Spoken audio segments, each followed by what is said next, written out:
bienvenue sur cette conférence sur la collaboration entre vétérinaires et éducateurs. Elle vous est présentée par le docteur vétérinaire Jasmine Chevalier, diplômée en médecine du comportement. Nous remercions chaleureusement Vet in Paris pour son aide dans la réalisation de cette vidéo.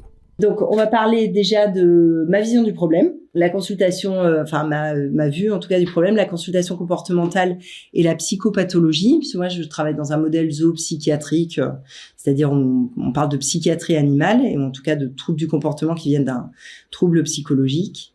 Ensuite, on va revenir plutôt de votre point de vue à vous et parler de l'équilibre comportemental d'un chien, sans avoir les mêmes notions de classification diagnostique qu'un vétérinaire.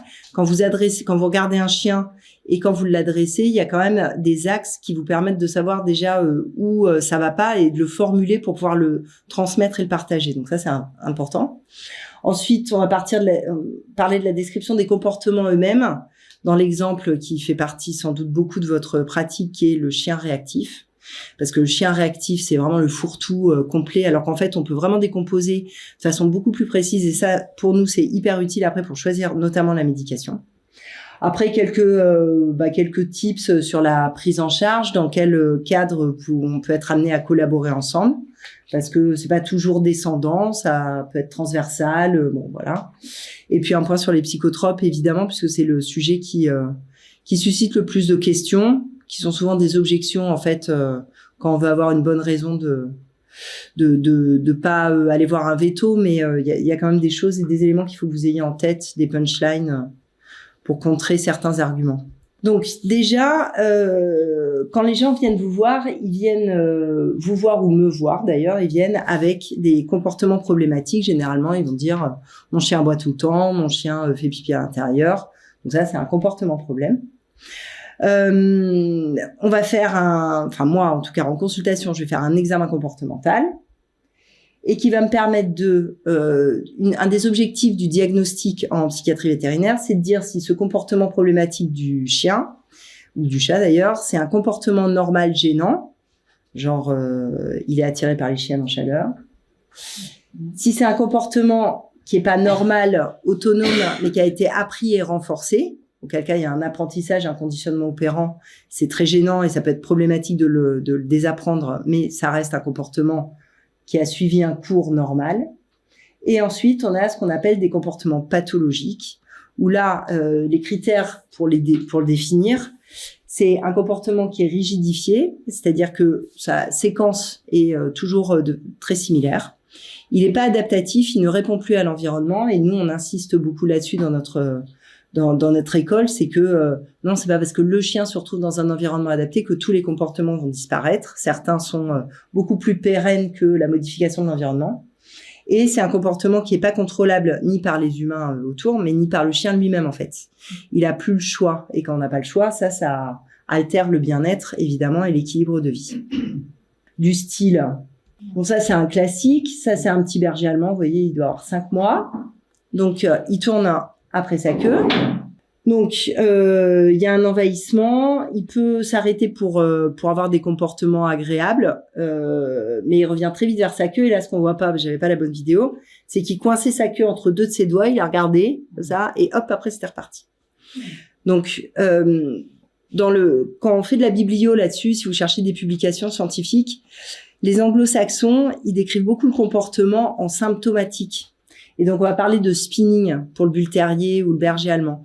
Nous, dans un modèle de psychopathologie, on va toujours essayer de ramener ça à une entité primaire, à une pathologie comportementale plus large, parce que le tournis, comme ça peut venir de vrais problèmes neurologiques, mais ça vient aussi très souvent de tableaux d'hyperactivité avec un chien qui a tellement d'énergie qu'à un moment il trouve cette solution-là pour la ressortir, et ça vient aussi de stéréotypies de contraintes sur des chiens qui ont été beaucoup attachés, mis en cage, surtout ceux qui ont donc en parallèle un déficit d'autocontrôle. Cette vidéo-là, vous l'avez peut-être déjà vue, elle est hyper connue, elle est filmée sur un écran, donc c'est vraiment pas terrible. Et donc là, ce chien, là on est au-delà d'un comportement normal, il attaque sa patte.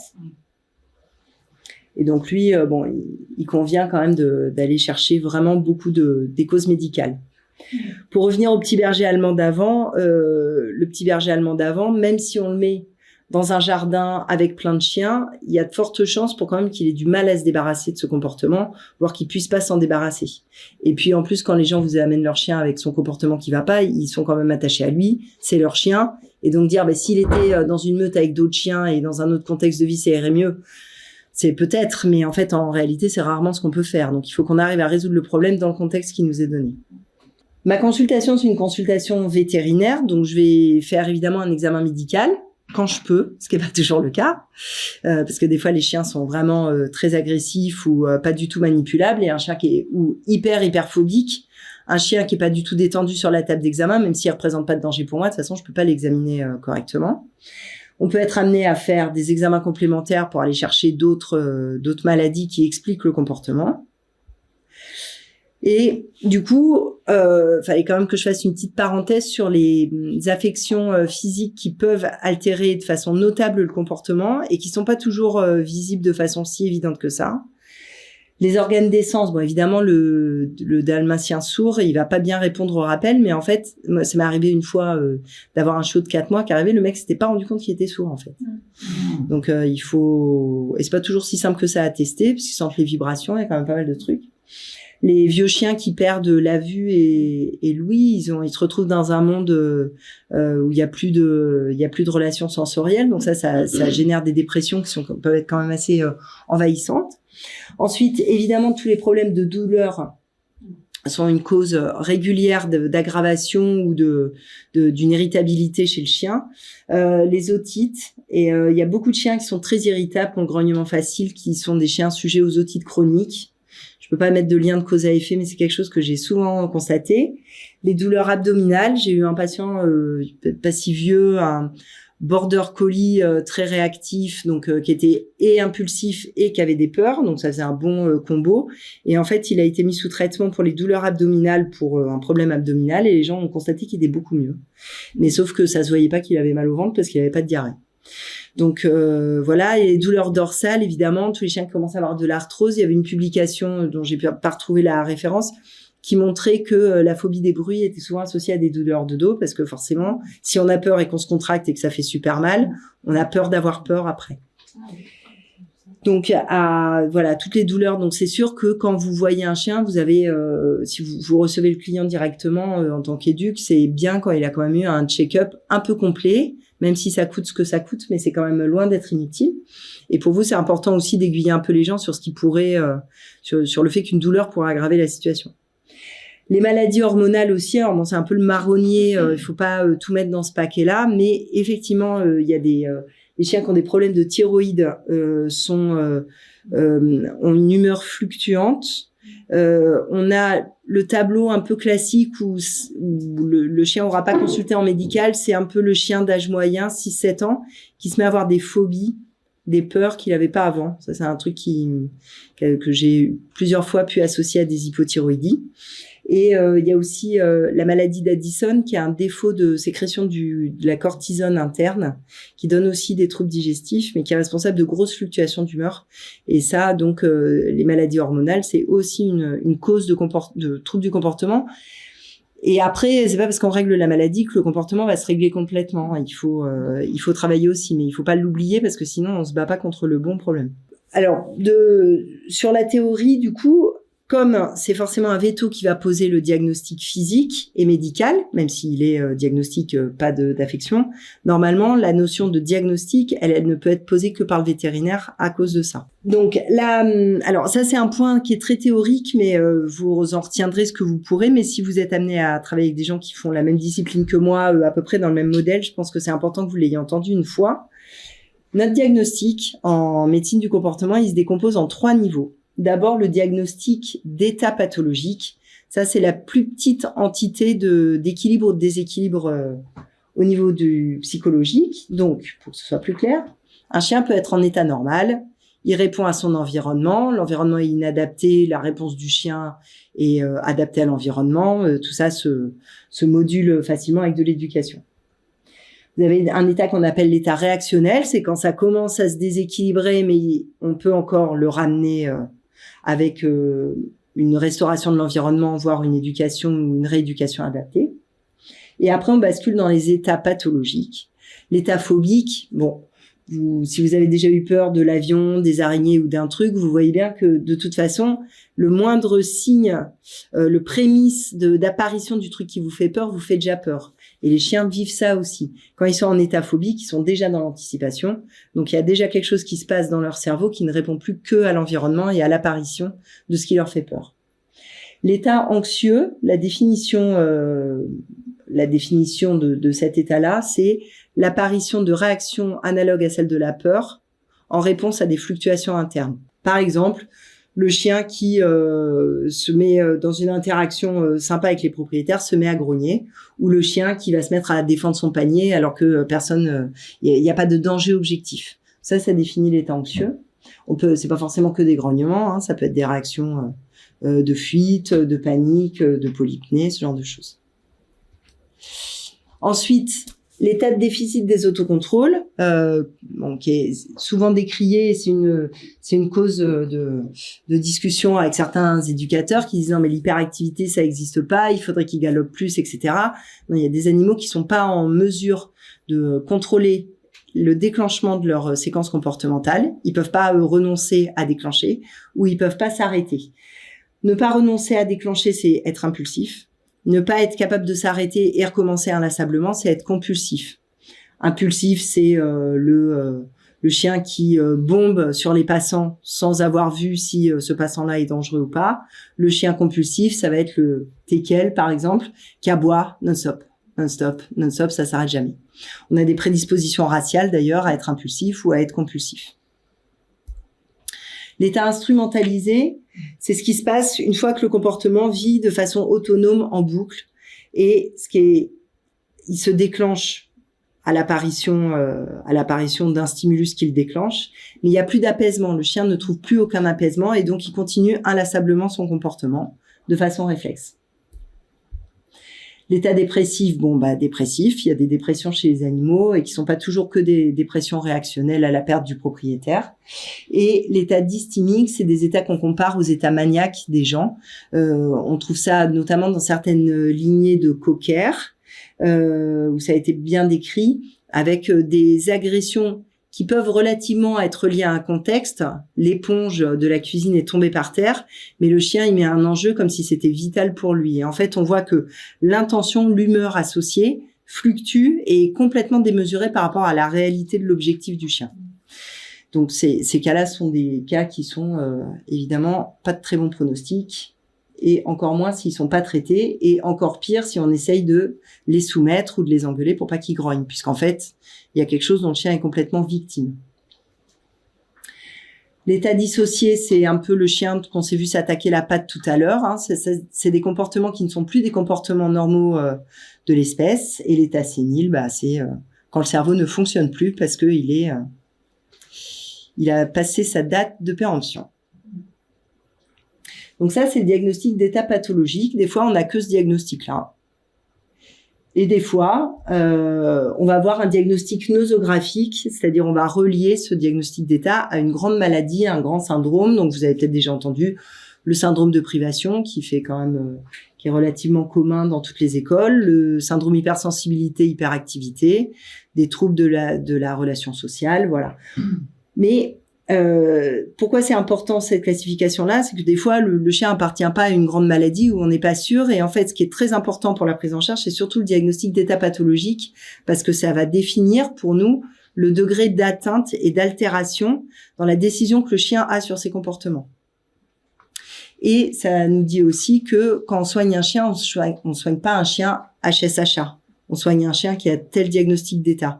Notre thérapeutique, elle va plus être axée sur l'état pathologique que sur la maladie. Et très très important, parce que ça c'est commun, vous et nous, le diagnostic de ressources. Le diagnostic de ressources, c'est comment l'environnement va être capable d'agir, a été capable de mettre en place le problème et va être capable d'agir pour résoudre le problème. Quand vous avez un chien de 40 kilos qui ne reste pas seul et qui vit dans un studio au 17e à Paris, les ressources sont très mauvaises pour régler le problème. Alors que s'il vit dans une maison avec un grand jardin et 3 chiens avec qui on ne mettait pas en contact, mais avec qui il s'entend bien, les ressources sont meilleures. Et ce diagnostic de ressources-là, il est hyper crucial parce que parce que des fois les ressources, on peut pas les modifier. Et si les ressources sont très mauvaises, on va plus avoir tendance à utiliser des médicaments pour aider, en fait. Et donc, les médicaments, ils sont pas là que pour soigner le degré de pathologie, mais ils aident aussi à soigner les ressources si c'est transitoire. Évidemment, on peut pas tout compenser, hein. À l'issue de la consultation comportementale, on va mettre en place une thérapie comportementale. Nous, on va la proposer en tant que vétérinaire. C'est le socle. C'est ça qui est important, c'est la thérapie comportementale. Le médicament, il vient juste soutenir la thérapie. Et en règle générale, après, on fait tout ce qu'on peut avec les clients qu'on a, et nous aussi, hein, et mes confrères aussi. Des fois, on n'a pas beaucoup de leviers, les gens sont pas motivés, il y a des situations d'urgence, mais en règle générale, prescrire un médicament sans thérapie, c'est, sauf avoir un chien vraiment fou, il faut juste le contrôler. C'est pas l'objectif d'une consultation de comportement. Donc voilà pour ma consultation. Ensuite, deuxième question, l'évaluation de l'équilibre comportemental selon 4 axes. Donc ça, c'est vraiment c'est un peu le niveau de base de l'enseignement, de l'observation du comportement et de la pathologie comportementale. Et en fait, cette classification-là, elle est utile dans la communication pour justement, vous, c'est pas votre mission, c'est pas de poser un diagnostic d'état ou un diagnostic nosographique. Donc quand déjà on se repère bien et on arrive à communiquer sur ces 4, vous allez voir qu'ils sont 5 axes, déjà on a de bonnes bases. Donc, on a l'axe des autocontrôles, peur, l'attachement et l'insertion sociale. Je vais vous montrer un peu ce que ça donne. Et il y a un 5e axe, ça s'appelle 4 axes quand même. C'est l'axe communication et éducation. Et éducation, l'éducation que reçoit le chien et la communication, la qualité de la communication avec le propriétaire, en fait, ça influe sur les 4 axes. Donc, c'est un axe accessoire qui interagit avec tous les autres. Donc les autocontrôles, bon, la vidéo est marrante, mais c'est quand même le seul cas de chien que j'ai qui saute vers moi et qui change d'avis en l'air. Vous allez voir. Là, elle va bientôt me sauter dessus et elle change d'avis. Alors attendez, hop, c'est là. Et hop, du coup, elle est tombée. Voilà. Mais elle a fait ça toute seule, elle n'a pris appui sur rien. Elle m'a sauté dessus et après, elle s'est dit non, le bureau était mieux. Donc cette chienne-là, elle a 5 ans. Et effectivement, elle pourrait faire 30 km de randonnée par jour, mais je pense qu'elle serait je sais qu'elle serait exactement pareille. C'est un épagnol, c'était facile. Bon, les autocontrôles, vous voyez ce que ça donne dans le côté caricatural. Ensuite, la peur, l'axe de la peur, donc il y a différentes réponses comportemententales, hein, les 4 F, freeze, flight, fight ou fidget, le fait de gesticuler et de communiquer. Cette chienne-là, elle est dans la voiture, on l'a montée en la portant et elle bave. Elle bave. Ouais. Et elle est vraiment pas bien. C'est une phobie anticipée. Donc ce qu'on appelle une phobie complexe, hein, quand c'est plus juste la voiture apparaît, j'ai peur. C'est même on met le collier, on met le harnais, elle commence déjà à reculer parce qu'elle sait que peut-être elle va monter dans la voiture. C'est un schnauzer géant, elle est très très mignonne, mais elle vit chez 2 personnes de 75 ans qui font 45 kilos chacune et ils ont un 4x4. Donc on est quand même un peu dans l'embarras. Et ensuite, voilà, référer un chien qui aime pas les congénères, vous voyez que ça peut être vaste. Celui-là, bon, il a clairement, vraiment, c'est de la peur. Et ça se voit. Et il aboie. Donc c'est important de répartir sur les 4 axes parce que si on dit, oui, c'est un chien qui est agressif avec les autres, vous avez déjà dans votre observation totalement de quoi le rapprocher plutôt à un problème de socialisation ou un problème de peur ou d'autocontrôle. L'axe de l'attachement, alors très intéressant parce que l'axe de l'attachement, il se résume assez souvent à tort à anxiété de séparation. Mais en fait, l'anxiété de séparation, ce qui est souvent envoyé pour anxiété de séparation, c'est des troubles en l'absence. Le chien, là, c'est du sang en fait, hein, que vous voyez le long de la baie vitrée. L'anxiété de séparation, elle peut être reliée à un problème d'attachement, mais elle peut être reliée aussi à un problème d'autocontrôle. Des chiens qui sont très hyperactifs ne peuvent pas trouver l'apaisement tout seuls. Donc, quand le propriétaire est là et dit assis, debout, couché, tu te mets là et tu fais ci, tu fais ça, ils y arrivent. Mais dès qu'ils sont tout seuls, c'est le why. Et des chiens qui sont très phobiques, en fait, ils ont un problème d'attachement qui est secondaire à leur problème de peur, en fait, parce qu'ils ont une béquille affective sur leur propriétaire. Donc, attention à pas tout mettre en anxiété de séparation parce que pour les cas de peur, évidemment, c'est de l'anxiété, mais pour les cas les déficits d'autocontrôle, j'ai des chiens qui restent pas seuls et qui sont pas du tout anxieux, en fait. Il y a aucune anxiété. Ils sont au contraire plutôt très contents de s'éclater comme des petits fous quand les propriétaires sont pas là. Pensez aussi dans les troubles de l'attachement au défaut d'attachement, qui est une grosse alerte rouge quand on a un défaut d'attachement. C'est surtout quand c'est un chien phobique qui a un défaut d'attachement, ce qui est souvent le cas puisque des chiens qui n'ont pas été socialisés à l'homme, qui ont été pris très tard dans des élevages où ils n'ont jamais vu personne. Régler une phobie s'il n'y a pas d'attachement, c'est très très compliqué. Et je parle d'attachement au propriétaire, mais je parle aussi d'attachement à l'éducateur. Et ça fait plusieurs fois que j'en discute avec l'un d'entre vous ou des confrères. S'il y a 5 séances à passer avec ce chien pour qu'il s'habitue à vous, pour qu'il vous aime bien, et ben ça coûte ce que ça coûte, mais il faut les passer. Parce que tant que vous n'aurez pas un lien avec le chien que vous essayez d'éduquer, vous y arriverez pas en fait. Donc il faut assumer ça. Et le dernier axe, c'est l'axe de l'insertion sociale. Alors là aussi, c'est toujours des sujets qui sont un peu touchy. C'est tout ce qui est relation avec les règles de vie en communauté, donc ce qu'on a appelé pendant un temps la hiérarchie. Mais est-ce que ce chien est capable de se soumettre à des règles de vie communes? Et on est des espèces sociales, lui et nous, et normalement, on doit accepter que des fois, il faut renoncer, des fois, il faut répondre à un ordre, des fois, il faut oublier son envie pour pouvoir s'intégrer dans le groupe. Et on a des chiens qui ont des problèmes sur cet axe-là. Voilà. Le propriétaire lui dit non. Calmement le faire descendre. Voilà, là j'ai peur. Je me dis, il va se faire bouffer. Voilà.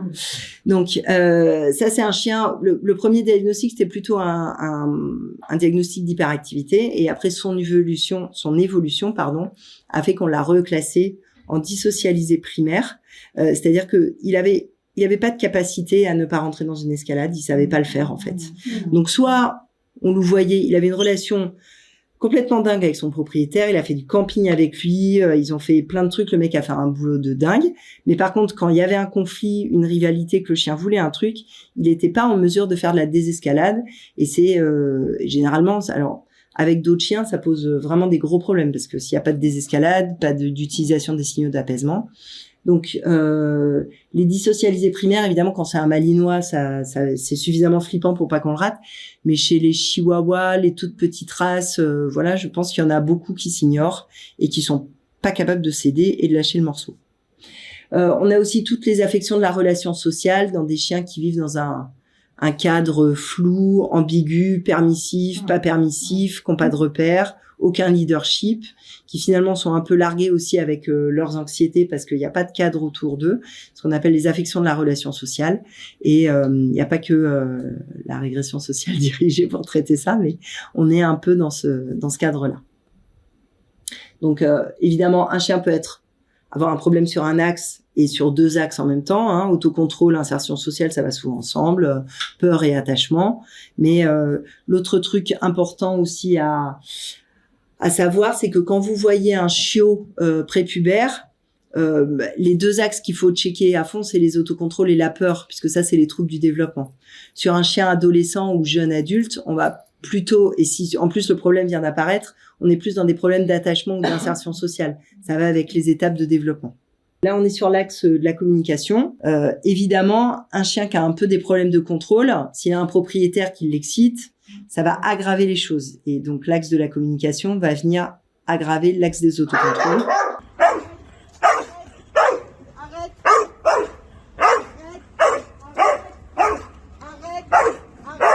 Voilà, avec le gosse qui court derrière. Bon. C'est caricatural, mais je sais que c'est vous qui êtes confrontés à ce genre de choses quand vous arrivez à la maison.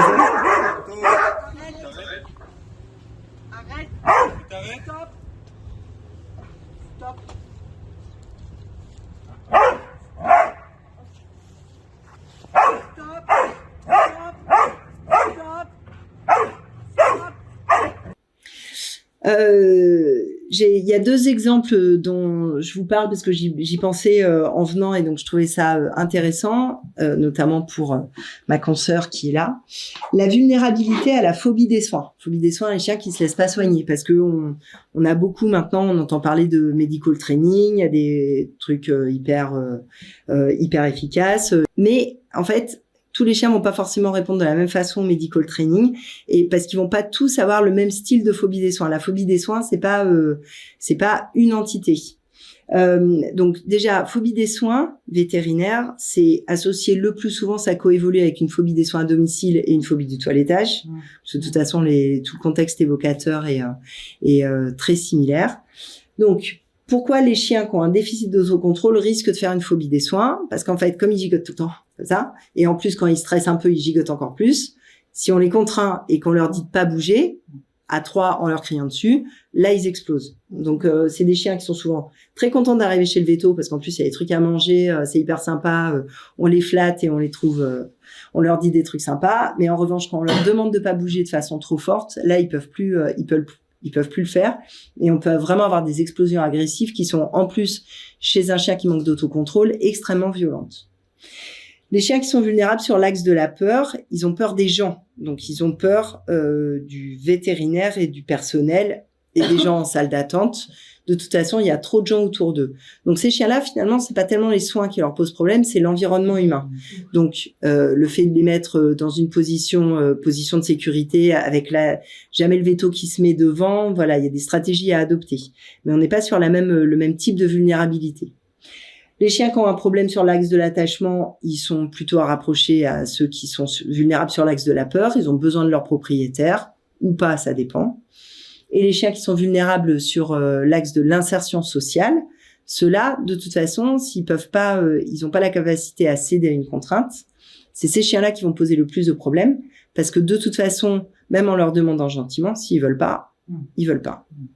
Et donc, un dissocialisé primaire qu'on n'a pas capté et qu'on essaye de contraindre en consultation, dès qu'il fait un certain volume, ça peut être vraiment très, très dangereux. L'autre exemple, c'est sur les protocoles d'accueil des visiteurs. Vous êtes appelé parce que le chien laisse pas rentrer les gens, il grogne, il s'excite, enfin, laisse pas rentrer les gens. Voilà. Si vous avez un chien qui a un défaut d'autocontrôle, le fait de venir, lui dire bonjour, lui donner des friandises et d'augmenter l'excitation, ça va plutôt aggraver les choses. Si vous avez un chien qui est vulnérable sur l'axe de la peur, mais qui est pas dans l'agression, le fait de donner des friandises à l'accueil va pouvoir être intéressant. Si vous avez un chien qui a un problème d'insertion sociale, là j'ai pris cet exemple-là parce qu'il y a 2 jours j'ai eu un Akita Inu qui a un vrai problème sur l'axe de l'insertion sociale. Bon, les races primitives sont des fois un peu prédisposées à ça. Et en fait, il a un défaut d'autocontrôle et un défaut d'insertion sociale. Et en fait, l'idée, c'était de lui dire « Ah, coucou, kikinou !» et donner des friandises. Donc, évidemment, ça marchait pas bien. Et en fait, il grogne sur tous les gens qui rentrent. Donc là, il faut trouver une autre stratégie. Et donc, suivant le type d'axe qui pose problème, vous n'allez pas adopter les mêmes stratégies. Et en fait, si vous les regroupez par groupe de patients, vous allez voir que vous trouvez des similitudes dans tous les chiens qui sont dans un axe. Troisième point, décrire le comportement problème. Alors, on va parler des problèmes de réactivité, mais ça colle pas forcément que avec ça, mais c'est là que c'était, me semble-t-il, le plus intéressant. On a fait un gros travail avec mes confrères du livre de psychiatrie vétérinaire sur la description justement d'impulsivité, hyperréactivité pour avoir une base commune. Donc là, vous avez une réaction comportementale normale, ça c'est l'axe du temps évidemment. Là, vous avez un petit stimulus qui est en dessous du seuil de sensibilité du chien. Donc petit stimulus, il se passe rien. Stimulus plus fort, le chien réfléchit à ce qu'il va faire, se met en route, fait ce qu'il a à faire, et une fois qu'il a fini ce qu'il a à faire, il rentre dans une phase d'apaisement. C'est pour aller renifler quelqu'un, aller voir un congénère, manger, voilà, tous les comportements se déroulent de cette façon-là, avec une phase appétitive, une phase consommatoire et une phase d'apaisement, en réponse à un stimulus ou une action. L'hypersensibilité, qui vient d'un défaut de filtre sensoriel. Donc, le défaut de filtre sensoriel, ça veut dire que le seuil de sensibilité du chien, qui là est adapté, il est trop faible. Donc ça, vous avez ça dans les syndromes de privation, quand le chien, il a grandi dans un chenil avec personne, pas de bruit, et vous voyez, ça, vous avez tout ça. Donc ce chien-là, forcément, en fait, tous les petits stimulus de l'environnement, ils le font réagir. Alors cette réaction, c'est pas forcément de la réactivité en mode excitation, hein, ça peut être de la peur. Mais en tout cas, il y a une réponse comportementale. Ça, c'est l'hypersensibilité. Ensuite, vous avez l'hyperréactivité. Donc, le seuil de sensibilité est ce qu'il est. Vous avez un stimulus qui dépasse ce seuil de sensibilité. Et là, ce qui est important dans l'hyperréactivité, c'est que c'est associé à de l'impulsivité. L'impulsivité, c'est ça. C'est-à-dire qu'en fait, il y a pas de phase de réflexion, en fait. Le chien démarre sa séquence directement. Et c'est cette partie-là qui pose problème en rééducation, c'est que s'il n'y a pas un peu de réflexion, en fait, il n'y a pas moyen de l'arrêter, il est déjà dans la réaction, et donc c'est déjà à peu près trop tard. Donc non seulement il démarre très fort, très vite, mais en plus, hyper-réactivité, il va beaucoup trop haut, et généralement, il dépasse le seuil de réaction incontrôlable, donc en une fraction de seconde, il est parti dans le rouge, rouge, rouge. Donc ça, impulsivité, hyper-réactivité qui sont très souvent associés. Mais quand vous avez un chien qui dépasse sa zone rouge, c'est pas forcément parce qu'il est hyper réactif. Ça peut être parce qu'il est sensible à l'accumulation des stimuli stressants. Donc, vous avez un chien qui a un seuil de sensibilité qui est bas, et il y a un petit stimulus, un stimulus normal, un tout petit, bon, celui-là rien, un autre, et encore un autre. Et en fait, il a réagi à 4 stimulus au lieu de réagir seulement à 2 qui lui auraient permis de finir sa réaction comportementale. Et donc, ça s'accumule, et hop, ça part au-delà de la zone rouge. Ça, vu de mon côté de vétérinaire, c'est très classique. Par exemple, j'avais une discussion avec un confrère là-dessus.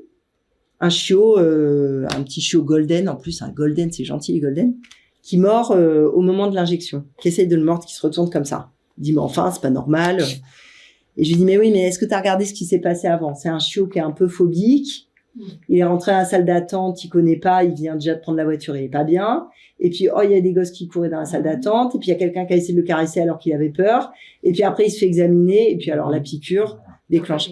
Mais ça, les gens, ils ont vraiment, vraiment besoin qu'on leur explique ça. Parce qu'ils y pensent pas du tout seuls. Trigger stacking effect. Et enfin, le défaut de phase d'arrêt. Donc ça, c'est sur les comportements, c'est ce qu'on appelle les comportements compulsifs. Voilà, ça peut commencer plus ou moins normalement. Généralement, les chiens qui sont compulsifs, ils sont aussi impulsifs. Mais bon, si on prend que la compulsion, ça fait ça. Ça commence, et par contre, une fois que c'est commencé, ça s'arrête jamais. Et l'apaisement est très tardif par rapport à une séquence normale. Et ces schémas-là, ils sont utiles parce que même ça parle aussi aux gens, en fait. Quand on leur montre ça, ça leur fait des repères. Et ça leur montre qu'il y a quelque chose d'un peu technique et un peu scientifique ou rationnel à ce qu'ils ressentent au quotidien. Donc, ça les rassure et ça les soulage. 4e point. Donc, dans la construction de la prise en charge conjointe, alors, ça peut être vous qui envoyez vers un véto, ça peut être moi qui envoie vers un éducateur, dans un sens ou dans l'autre. Moi, dans ma pratique de veto, des fois, je fais appel à un éducateur ou éducateur comportementaliste. Des fois, je vais faire appel à un éducateur sans avoir besoin d'un niveau très très élevé de compétences sur des cas complexes. Je veux juste que ce chien-là soit éduqué. Des fois, je vais faire appel à un pensionneur juste pour que quelqu'un qui soit capable de lire des chiens en groupe. Et j'ai pas forcément besoin qu'il intervienne sur l'éducation du chien, mais je veux juste qu'il soit capable de me décrire vraiment ce qui se passe et d'intervenir que s'il y a besoin, ce qui est déjà en soi un boulot. Et puis sur certains cas complexes, évidemment, je vais travailler plus facilement avec des éducateurs avec qui j'ai vraiment de l'habitude. On parle vraiment le même langage, on voit la même chose. Et des éducateurs de niveau 2, en fait, soit parce qu'ils ont une formation de niveau 2, soit parce que pour moi ils sont niveau 2 parce qu'on se connaît très bien, mais suivant la complexité du cas. Mais après, des fois, je fais appel à un ostéopathe aussi. Donc voilà, il n'y a pas que... et puis, ou des moniteurs de pistage aussi, souvent. Bon, donc c'est variable. Évidemment, la première chose, c'est de communiquer. Il faut se connaître. Faut pas être avare de trop de son temps ou bien utiliser les messages vocaux WhatsApp. Donc, comme on disait tout à l'heure, et bien définir les rôles parce que en fait, il faut que les propriétaires ils sachent où se limite le travail de chacun. Donc ça, il faut en parler et du coup, voilà, il faut être capable d'établir le rôle de chacun. Alors, pour imager ça. J'ai représenté ça de cette façon-là. J'avais fait ça à Pet Révolution, alors j'ai ressorti parce que comme c'était joli. Donc vous avez un comportement problème. Pitou aboie non-stop derrière la porte, qui va être inséré dans un tableau comportemental. Donc ça, c'est les 2 diagnostics, état et diagnostic nosographique. Et puis l'environnement, c'est le diagnostic de ressources. Ok ? Donc en vert, je vais vous dire ce qui relève du veto et en bleu de relève de l'éduc dans différentes situations, vu de mon point de vue. Des fois, donc je fais mon diagnostic, donc tout en vert, tout est fixé, et en fait, je vais demander à l'éducateur de m'aider à l'évaluation du chien. L'Akita dont je vous parlais tout à l'heure, l'éducateur avec qui je travaille va aller le voir avant médicalisation, mais lui il s'en fiche même s'il est déjà médicalisé. Mais ce chien-là, je sais pas si au-delà de sa vulnérabilité, je sais pas si en termes de cadre et de leadership et de consignes, il a suffisamment de repères. Donc je veux qu'il aille voir, et pour l'instant je lui ai dit tu me dis ce que tu vois et on choisira le traitement parce qu'il y a des problèmes d'agressivité, donc il faut le traiter, mais on choisira le traitement aussi en fonction de ce qu'il me dit. Parce que ça sert à rien de surmédicaliser un chien si l'environnement peut être modifié. Ensuite, parfois, je vais faire appel. Bon, ça, c'est évidemment le truc classique et plutôt sympa. Je vois le chien en premier, mais à la limite, l'éducateur aurait pu le voir en premier aussi. On a un comportement normal, un comportement problème qui est pas un comportement pathologique. Le tableau comportemental est normal. L'éducateur va gérer le comportement problème. Ça, c'est très simple. Ensuite, on va avoir des cas où il y a des troubles du développement, des chiens qui ont et des phobies et de l'impulsivité. Ça, le combo phobie-impulsivité, c'est le pire truc, hein. Donc, il y a une pathologie comportementale complexe, handicapante, avec des comportements problèmes qui sont le motif pour lequel le chien a été vu, mais c'est pas les seuls problèmes. Donc là, on va avoir vraiment tout un travail conjoint où l'éducateur va avoir une responsabilité sur tout, comportement problème, le reste de la pathologie et jouer sur l'environnement. Donc là, je lui délègue un peu la thérapie, on en discute, mais il a aussi le droit de donner son avis sur la situation et de choisir ses exercices, évidemment. Et ensuite, les cas les plus touchy où là, il faut vraiment communiquer, mais en fait, c'est pas si rare que ça. Ça va être, je gère, moi en tant que veto, je sais comment gérer le comportement problème et la pathologie qui génère ce comportement problème, ce pourquoi les gens sont venus me consulter. Mais par contre, il y a d'autres trucs qui vont pas, d'éducation, des petits problèmes annexes, ou alors ce chien a besoin d'un enrichissement de sa vie pour aller mieux dans le problème que j'essaye moi de résoudre. Donc là, évidemment, il va y avoir des consignes de mon côté, des consignes différentes du côté de l'éducateur, et c'est là qu'il faut vraiment pas s'en mêler les pinceaux. On peut avoir ça, par exemple, sur des chiens qui restent pas seuls, mais qui font pas du tout assez d'activité et qui ont pas d'éducation quand ils se baladent en ville. Moi, je vais gérer la solitude et l'éducateur va gérer les autres trucs. Et en fait, chacun son truc, mais il faut pas se planter parce que quand les gens ont une consigne qui les enquiquine, ils essayent de dire, mais au fait, m'a dit ça, l'éduc, vous en pensez quoi? Et si on répond trop vite, la veto, elle a dit qu'il fallait pas faire comme ça. Mais c'est humain, hein, ce qu'on n'a pas envie de faire, on essaye de pas le faire. Pour finir, les psychotropes. Donc, la prescription de psychotropes, c'est toujours des molécules. Alors, toujours non. Dans 98% des cas, c'est des molécules qui permettent les apprentissages. Des fois, j'ai un chat, dans certains cas de chats qui font des miaulements à 5 heures du matin parce qu'il y a une ritualisation qui s'est mise en place avec un propriétaire qui 2-3 fois, hein, c'est suffisant, s'est levé pour aller secouer les croquettes qui restaient ou en remettre des propres. Le chat a pris l'habitude de se réveiller à 5 heures du matin, puis personne dort, etc. Pour les premières nuits où on fait dormir dans une autre pièce, il peut m'arriver d'utiliser un médicament à effet de somnifère juste pour prendre une nouvelle habitude.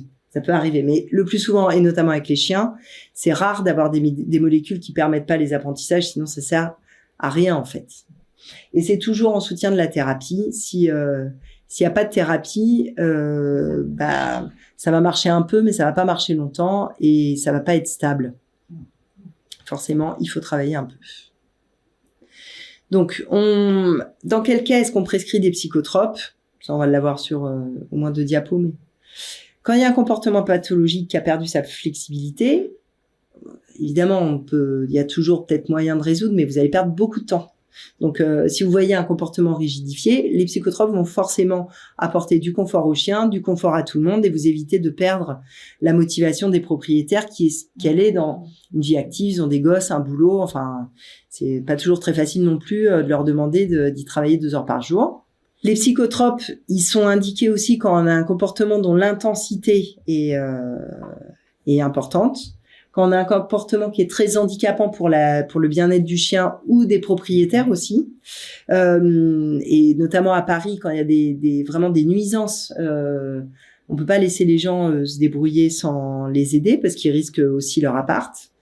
Et évidemment, quand on a un comportement qui est tellement productif, qui limite la thérapie. Si on prescrit une thérapie qui est gênée par un comportement, il faut qu'on s'attaque à ce comportement-là pour que la thérapie soit possible. C'est bête comme chou, mais en fait, il faut quand même le garder en tête et se demander si ça va être plus simple ou pas.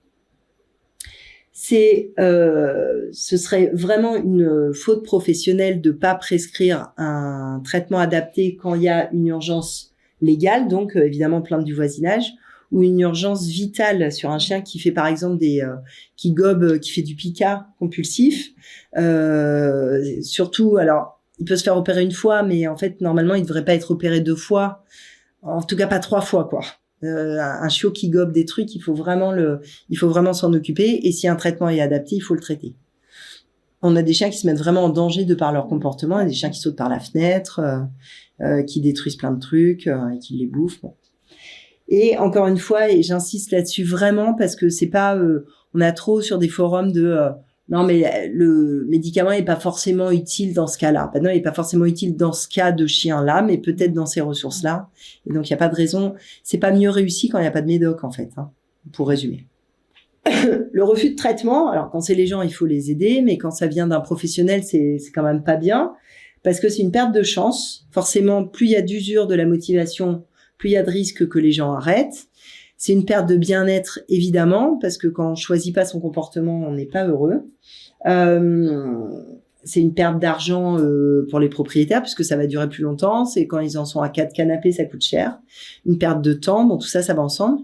Ça peut être un risque pour les propriétaires, d'un point de vue légal, mais aussi d'un point de vue de morsure. Et au total, ça finit toujours de toute façon par être un risque pour le chien qui risque l'abandon ou l'euthanasie si on n'a pas réussi à faire en sorte que ça se passe mieux. Donc on a quand même une responsabilité importante dans le choix de les aiguiller ou pas, ou de leur expliquer pourquoi il faut pas refuser le traitement ou de pas le refuser pour eux. À quoi ça sert les psychotropes? Quel effet on peut en attendre? Alors, pour reprendre impulsivité, hyperréactivité, ça très très important.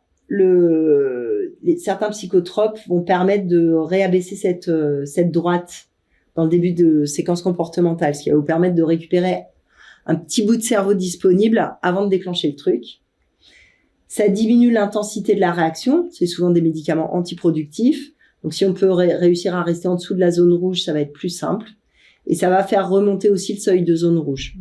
Donc ça, c'est un des effets des psychotropes.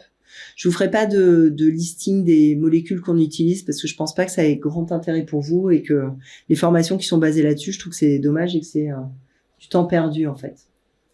L'important, c'est juste que vous sachiez quand vous échangez avec le veto, quel est l'effet à attendre du médicament.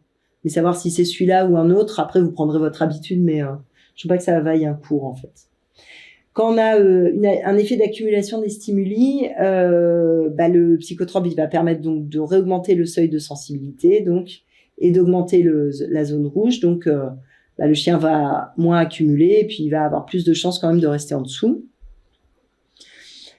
Pour les comportements compulsifs, non seulement la réaction comportementale va être moins longue, mais en plus, quand ça devient vraiment compulsif, genre trouble obsessionnel compulsif, en plus ça va couper la répétition permanente du comportement qu'on a par exemple dans les tournis, dans les aboiements, il suffit qu'il y ait ça à la porte et hop, le chien aboie pendant 1 heure et rien ne l'arrête. Ça permet de couper les boucles de compulsion. Évidemment que quand un chien, un comportement qui existe depuis la période prépubertaire, si on castre le chien, ça va pas aller mieux, même à l'adolescence, c'est trop ancien. De la même façon, tous les comportements que le chien va avoir appris, et un apprentissage, ça peut être vraiment très très rapide, hein, et ça disparaîtra pas avec ses testicules.